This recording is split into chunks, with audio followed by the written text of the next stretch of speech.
o que Deus está realizando no mundo aí afora? Quais são os projetos que a gente não está sabendo? Quais são os movimentos missionários que têm ocorrido no mundo que você tem conhecimento? Eu sei que você tem amigos, bastante amigos missionários pelo mundo afora, e no meio missionário você é conhecido, né?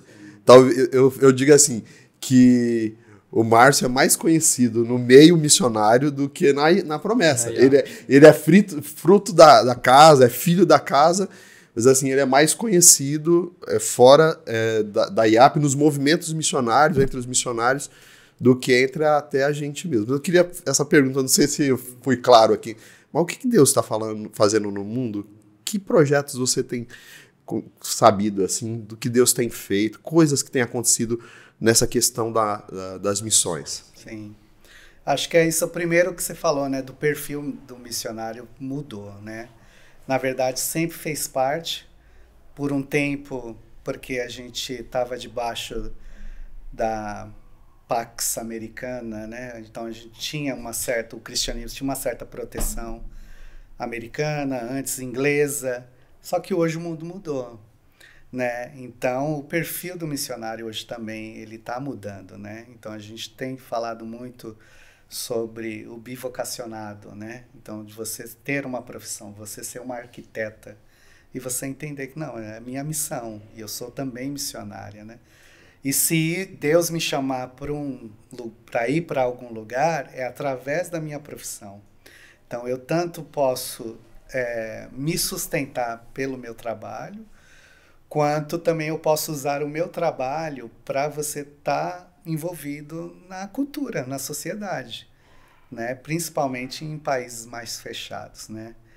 Então, por exemplo, eu tenho um amigo que trabalha em Doha, ele tem uma empresa de treinamento e ele trabalha para essas grandes empresas de petróleo e tudo, e ele é missionário.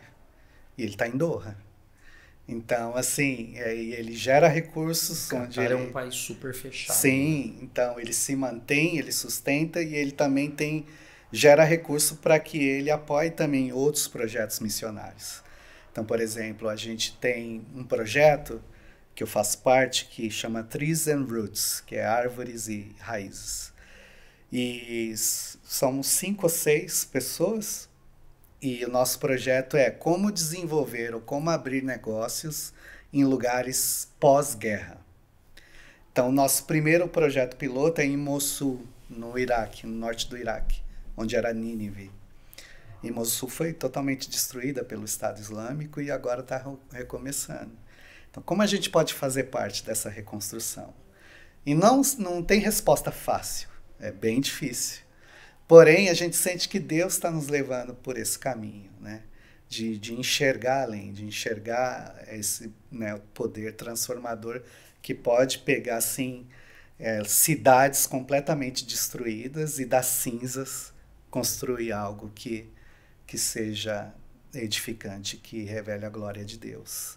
Né? Então, outro movimento que eu estava falando da face está mudando no mundo, né?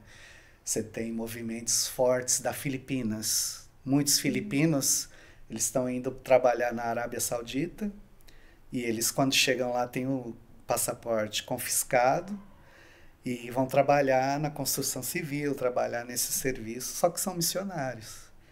E hoje eu sei que, por exemplo, há 2 anos atrás, você não tinha cerca de 500 árabes cristãos conhecidos. Hoje já passa mais de 2.000 conhecidos, que conhecemos, sem saber aqueles que... E não teve nenhuma agência oficial que mandou o missionário para lá. Cristãos que se colocaram, foram para lá e fizeram a diferença. Exato. Então você tem a China, então você tem a diáspora chinesa, né? Eu tenho um amigo meu que trabalhou comigo, estudou comigo no seminário, o Sandro, ele é da JMM e ele trabalha com a diáspora chinesa. Então, por exemplo, hoje você tem 1,5 milhão de chineses no Peru. Né? Hoje eles saem pelo Sudeste Asiático. E como você trabalha com essa igreja? Né? Movimentos na Europa, né? Muitos movimentos na Europa, só que ele é mais orgânico. Então as igrejas se encontram, tem os encontros em centros comunitários, em restaurantes, bares, pubs. Hotéis, exatamente. Ela não está tão mais fixa num lugar, o lugar físico, né, como igreja. Ela é mais orgânica. Então você tem esses movimentos de artes. E não são grandes cruzadas Não. como acontecia lá no início do século XX, né? É uma coisa mais menor, né? Então é essa massa leve que está pela base, quase que invisível aos olhos humanos, mas que a gente vê, que é Deus, né,